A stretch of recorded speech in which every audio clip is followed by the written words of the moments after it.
اعوذ باللہ من الشیطان الرجیم، بسم اللہ الرحمن الرحیم۔ آج 18 جولائی 2016 ہے اور اس وقت ظہر کا وقت ہونے ہی والا ہے۔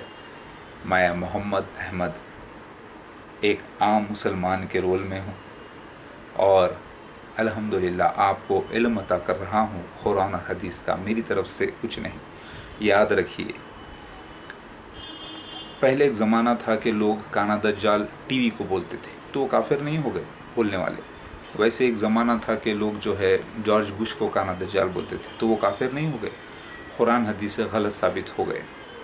اسی طریقے سے جو بھی میں باتیں کر رہا ہوں اگر قرآن اور حدیث سے غلط ثابت ہو جاتی ہیں تو اس کو آپ بازو رکھ دیجیے، اور قرآن اور حدیث سے صحیح ثابت ہوتی ہے تو اس کو قبول کیجیے۔ یاد رکھیے، قرآن سچا، حدیث شریف سچی، اللہ کے وعدے سچے، اللہ سچا۔ جو چیز قرآن حدیث کے خلاف جائے اس کو آپ رد کر دیجئے، اور جو چیز قرآن اور حدیث کے موافق آ جائے اسے قبول کرنا آپ پہ بھی لازم ہے، میرے پہ بھی لازم ہے۔ مجھے پرواہ ہرگز نہیں ہے جاہلوں کے، بے وقوفوں کے بے وقوفوں کے اور شر پسند مسلمانوں کے شر سے، ان کے حملوں سے، کیونکہ وہ جاہل ہیں۔ وہ سمجھتے ہیں کہ بے نمازی ہو کر، برے کام کر کے، بنا تحقیق کسی پہ بھی الزام لگا دینا، حملے کر دینے سے ان کو جنت مل جائے گی۔ نہیں، وہ تو جہنم کے نچلے حصے پہ جائیں گے، 7ویں درجے پر۔ تو ایسے بہت سارے جاہل لوگ ہیں دنیا میں جو نام کے مسلمان، کبھی کبھی مسلمانوں جیسی حرکت کر لیتے ہیں، لڑائی کو سمجھتے ہیں مسلمان ہو جانا۔ نہیں، شریعت الہی کو ماننا، قانون اسلام کو ماننا۔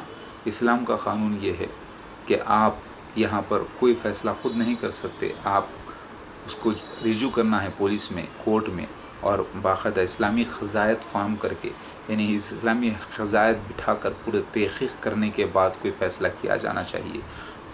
بات سمجھ میں آ رہی ہے؟ تو یہ جاہلوں کا دور ہے، بے وقوفوں کا دور ہے، نام کے مسلمانوں کا دور ہے۔ ایسے جاہلوں کی میرے پاس کوئی پرواہ نہیں۔ ہاں، لیکن اللہ کی باتیں سچی بیان کرنا میرا فرض ہے، میں کر رہا ہوں۔ اور اگر کوئی بات قرآن حدیث کے خلاف سمجھ میں آتی ہے پروف کے ساتھ تو اسے آپ رد کر دیجئے، اور انشاءاللہ اللہ پاک جانتا ہے میں کوئی بات قرآن حدیث کے خلاف کبھی نہیں کرتا۔ جب تک ثبوت نہیں ہوتا میں بات نہیں کرتا۔ ثبوت وہ قرآن حدیث سے، کوئی بھی حدیث کو زیادہ سے زیادہ لوگ ضعیف کہہ سکتے ہیں، غلط بول کے انکار نہیں کر سکتے۔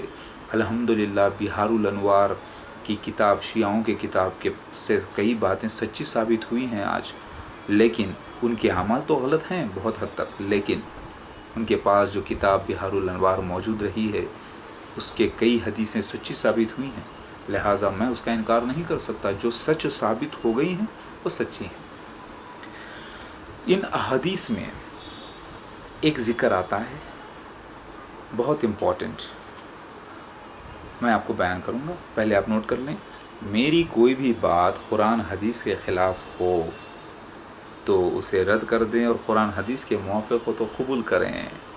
اوکے؟ لا الہ الا اللہ محمد رسول اللہ۔ آپ کو اچھا لگ رہا ہے؟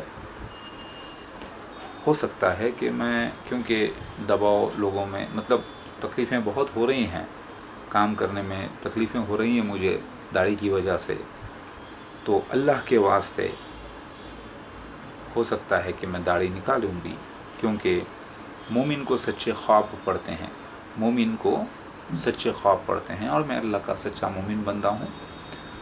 تو حکمتاً اللہ تعالیٰ اگر کوئی چیز بتاتا ہے خواب کے ذریعے تو قبول ہو جاتی ہے، الحمدللہ کرنا چاہیے مومن کو، کیونکہ یہاں پر مقصد ہے اللہ کا کام، پہلے تبلیغ اللہ کی تبلیغ، حق کا پرچار، حق کی پریچنگ پہلے ضروری ہے۔